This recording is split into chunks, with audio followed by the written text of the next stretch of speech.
Hi, my name's Heather. I'm a Pilates instructor with Move Well Pilates in Hobart, and I just want to share with you how I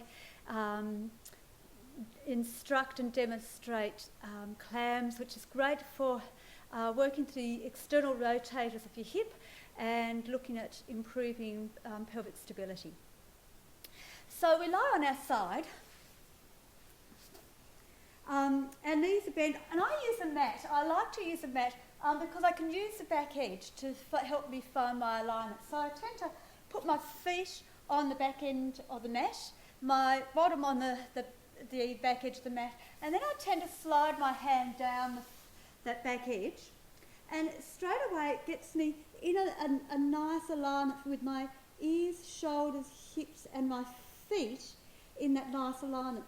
Now, the other thing I need to think about with this is that I want to make sure my bottom waist doesn't drop, but I have enough here to be able to slide my hand just about under under my waist. And I want to keep my hips stacked to the ceiling. So this hip, my bottom hip and my top hip are nicely aligned. Sometimes I see people drop back and do a clam this way. It doesn't really achieve much. We want to keep that nice alignment, keep that pelvic stability, keep that pelvic alignment there. And the other thing I tend to have to think about is making sure I don't arch my lower back. So I want to think about keeping my pubic bone, hip bone in a nice alignment. So to do the clam, we don't just lift the leg. I mean, we want to feel as though the glutes are activating, the external rotators of the hip are working. And so I want to I feel as though my inner thigh is drawing to the ceiling. So I feel a length through my femur, reaching my knee long, and then I want to feel my inner thigh reaching towards the ceiling, and straight away I come into the muscle just in here. And then inhale back down again. And then exhale, find some connection to the abdominals, so pull your belly button in. As you lift, feel that inner thigh spiraling, reaching that knee nice and long, so you've got length through the femur. And again, I'm trying to keep control through here. So the only thing really that's moving with my body is my external rotation in my hip, my femur, my thigh bone is externally rotating. And I don't go too quickly because I want to be able to control it all the way through. So I find that breath. Inhale back down, and I'm going to keep the shoulder away because I don't want to lift the shoulder. I want to keep that nice alignment. I tend to do about 8 or so, and then I'll move on to the other side, but you could work your way up to 10.